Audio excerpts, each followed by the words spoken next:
Assalamu alaikum class. Today we are here with our chapter number 2 of unit 3, that is sound that spread around us. How sound produce.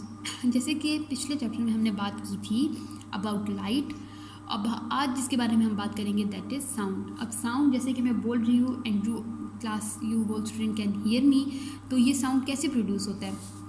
When some body vibrates it produce sound. जब कोई भी body vibrate होती है तो हमारे पास एक sound create हो जाता है. जैसे कि अगर हम म्यूज़िकल इंस्ट्रूमेंट की बात करें तो when we hit the drum membranes of drum vibrates producing sound. Drum से जब हम एक ड्रम को हिट करते हैं तो वो उसकी मेम्ब्रेन्स जो होती है वो वाइब्रेट, यानी उसकी सरफेस जो होती है ये वाली वो वाइब्रेट करती है और उससे हमारे पास साउंड डेवलप या प्रोड्यूस हो जाता है.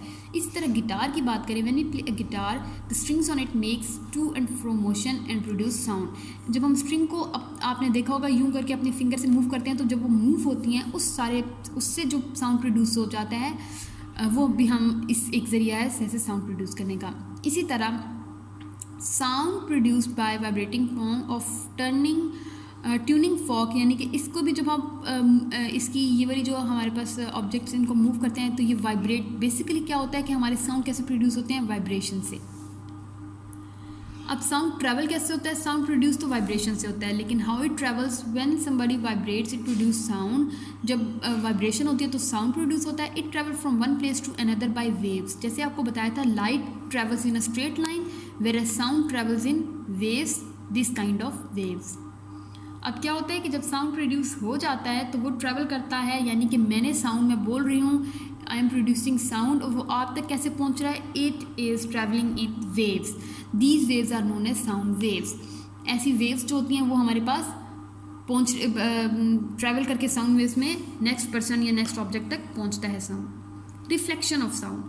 When some sound hits any surface, it bounces back to its previous place is called reflection of sound.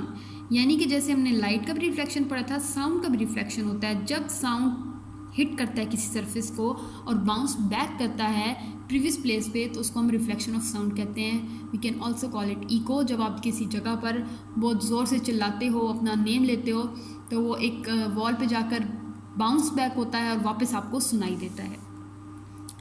Loudness. अब हम बात करते हैं लाउडनेस की. Loudness of sound shows that what is the quality of sound. यानी कि हम quality of sound की बात कर रहे हैं. लाउडनेस जितना होगा वो शो करता है कैसी क्वालिटी है साउंड की. The way to the check the loudness of sound is to know how tall its waves are. यानी कि इसका चेक करना कि लाउडनेस कितनी है साउंड की, हमें चेक करना होता है इसकी वेव्स कितनी टॉल हैं, कितनी बड़ी वेव्स हैं जिससे वो लाउडनेस ऑफ साउंड प्रोड्यूस कर सकता है.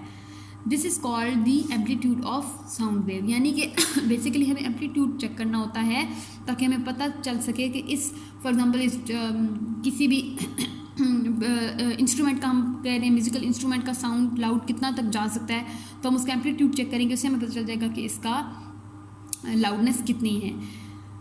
Energy is required to increase the amplitude of sound wave. For example हम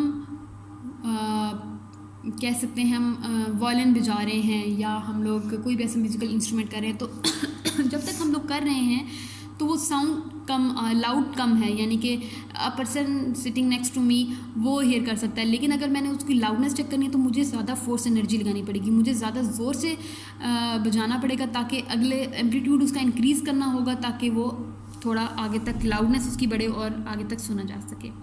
microphone. If a person needs to speak in front of a huge crowd, how will he do?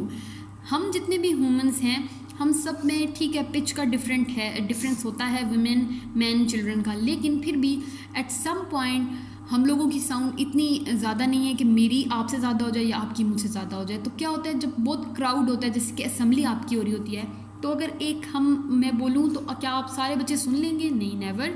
तो उसके लिए क्या होता है हमें एक चीज़ की ज़रूरत होती है जिसको हम कहते हैं माइक्रोफोन, ताकि हम लोग एनर्जी भी लगाएं और ज़्यादा लाउडर वाइज साउंड आए और आप लोग जो है वो सुन सकें. तो उसके लिए क्या होता है कि हम यूज़ करते हैं microphone to make sure everyone listens. जैसे कि आपको पता है कि हम उस माइक्रोफोन में बोलते हैं तो क्या होता है कि टिल द एंड, तब सारे बच्चे सुन सकते हैं। Microphone and loud speakers are devices that increase the amplitude of sound waves through electrical energy. अब ये होता है कि नेचुरल हमारा जो साउंड होता है उसको जब हम थोड़ा सा लिंक कराते हैं इलेक्ट्रिकल एनर्जी से, तो हमारा एम्पलीट्यूड बढ़ जाता है। कैसे बढ़ जाता है? जब हम यूज़ कर रहे हैं एक artificial material that is microphone और लाउड स्पीकर। जैसे आप अपनी असेंबली के एग्जांपल ले लें, हम माइक्रोफोन या आप कह लें माइक में बोल रहे होते हैं और पीछे हमारा स्पीकर सेट होता है, दे बोथ आर कनेक्टेड। और जब हम माइक्रोफोन में हेलो या असेंबली आपको करवाते हैं तो you can hear it very clearly and loudly. तो ये डिवाइसेस किस लिए यूज़ होती हैं, माइक्रोफोन और लाउड स्पीकर, टू इंक्रीज़ कर सकें एम्पलीट्यूड ऑफ साउंड वेव्स, ताकि एक हायर लेवल पे बच्चे सुन सकें। और हमारी ये किस जरिए होती है? इलेक्ट्रिकल एनर्जी के ज़रिए। पिच, जैसे मैंने पिच की बात की, even a soft sound can be high or low, it is called the pitch of sound. The object that vibrates quickly has high pitch while the object that vibrates slowly has low pitch. The pitch of the sound depends on the number of vibration.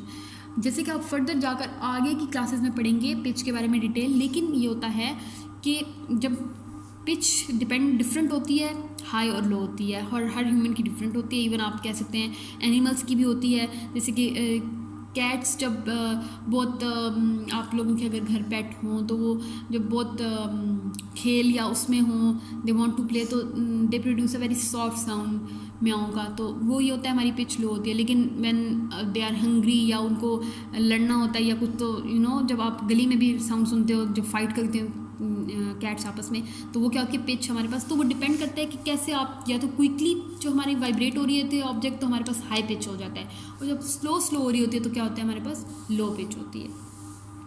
Thank you.